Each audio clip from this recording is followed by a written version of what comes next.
ഇപ്പോൾ ഞങ്ങൾക്ക് രാവിലെ മുതൽ അമ്മയെ കോൺടാക്ട് ചെയ്യുന്നതാണ്. അമ്മ എവിടെയുണ്ടോയെന്ന് അറിയത്തില്ല, വിളിച്ചിട്ടൊട്ട് കിട്ടുന്നുമില്ല.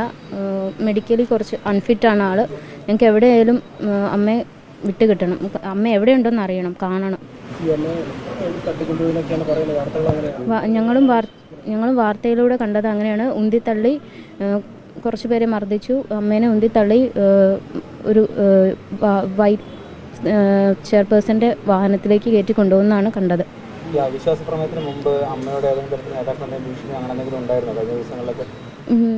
വിളിക്കുന്നുണ്ടായിരുന്നു.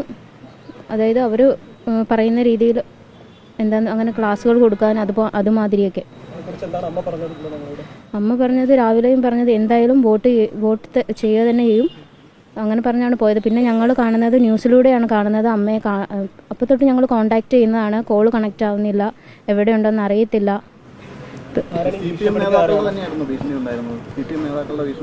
അതെ അതെ, കമ്മിറ്റികളൊക്കെ വരുമല്ലോ, അന്നേരം വിളിക്കും, പോകും, അങ്ങനെയൊക്കെയാണ്. അത് ഞങ്ങൾക്ക് അവരുടെ കൂടെ നിന്നിട്ട് അവർ പറയുന്ന രീതിയിൽ നമ്മൾ ചെയ്യണം, അതാണ് അവർ പറയുന്നത്. അതെ അതെ, അതിനെക്കുറിച്ച് കറക്റ്റ് എനിക്കല്ല. പക്ഷേ ഭീഷണിയൊക്കെ വരുന്നുണ്ടായിരുന്നു അമ്മയ്ക്ക്. മറ്റേ അങ്ങനെ ചെറിയ ചെറിയ പ്രശ്നങ്ങളൊക്കെ ഉണ്ട്. അത് നമ്മൾ പരാതി ഒരു 4 മാസം മുമ്പ് ഞങ്ങൾ എല്ലായിടത്തും പരാതി കൊടുക്കുന്നുണ്ട്. ബ്രാഞ്ച് സമ്മേളനം വരുന്നതിന് മുമ്പ് തൊട്ട് തന്നെ നമ്മൾ പരാതികളായിട്ട് മുമ്പോട്ട് പോയതാണ്. ഏരിയ കമ്മിറ്റി മുതൽ മന്ത്രിക്ക് വരെ നമ്മൾ പരാതികൾ കൊടുത്തതാണ്. പക്ഷേ നമുക്ക് ഈ കഴിഞ്ഞ 15-ാം തീയതിയാണ് ഇതിനെക്കുറിച്ച് ഒന്ന് തുടർന്ന് നടപടി ഉണ്ടാവുന്ന. അത് 2016 എൻ്റെ അച്ഛൻ സാധാരണ ബാങ്കിൽ നിന്ന് ഒരു ലോൺ എടുത്തിട്ടുണ്ടായി. അപ്പോൾ അതിൻ്റെ തിരിച്ചടവുമായിട്ട് ബന്ധപ്പെട്ടാണ്.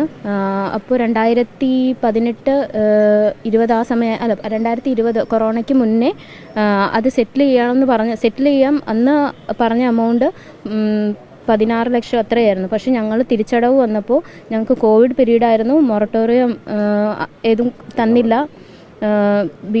അതായത് ഇപ്പം തന്നെ നിങ്ങൾ സെറ്റിൽ ചെയ്യണം, ഇല്ലെങ്കിൽ ജപ്തി നടപടിയിലേക്ക് പോകുന്നു, അങ്ങനെ ഭീഷണിപ്പെടുത്തി നമ്മളെ കൊണ്ട് സ്ഥലം വിൽപ്പിച്ച് അമൗണ്ട് പേ ചെയ്യിപ്പിച്ചു. 10 എടുത്തെടുത്ത് ഞങ്ങൾ 22 ലക്ഷത്തോളം തിരിച്ചടക്കേണ്ടി വന്നു.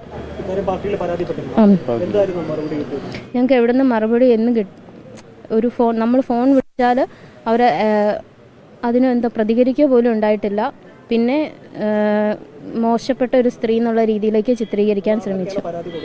അന്ന് ഏരിയ കമ്മിറ്റി മുതൽ മേളിലോട്ട് എല്ലാവർക്കും കൊടുത്തിട്ടുണ്ട്. ഉണ്ട്.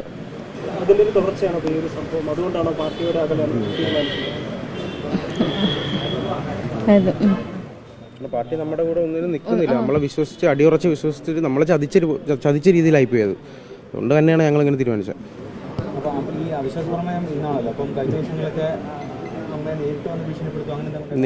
നേരിട്ടൊന്നും വന്നിട്ടില്ല. ഫോൺ വരുന്നുണ്ട്, ഞാൻ എടുക്കണ്ടെന്ന് പറയാം എടുത്ത് ആരുടെയാണെങ്കിലും. കാരണം ഇത് കഴിഞ്ഞിട്ട് ബാക്കി നമുക്ക് നോക്കാന്നുള്ള രീതിയിലാണ് സംസാരിച്ചത്. ഇപ്പോൾ കൊടുത്തു വരാതെയാ. അപ്പം നിങ്ങൾ ഇത് കൊടുക്കണം, സ്റ്റേറ്റ്മെൻറ്റ് കൊടുക്കണം. കൊടുത്തിട്ടില്ല ഇതുവരെയായിട്ടും. ഇന്ന് ഞങ്ങൾ മെയിൽ ചെയ്യാതെ അതൊന്നും പറഞ്ഞിട്ടില്ല നമ്മൾ. ഇപ്പം നമുക്ക് അമ്മേനെ കിട്ടണം, അത്രേ ഉള്ളൂ.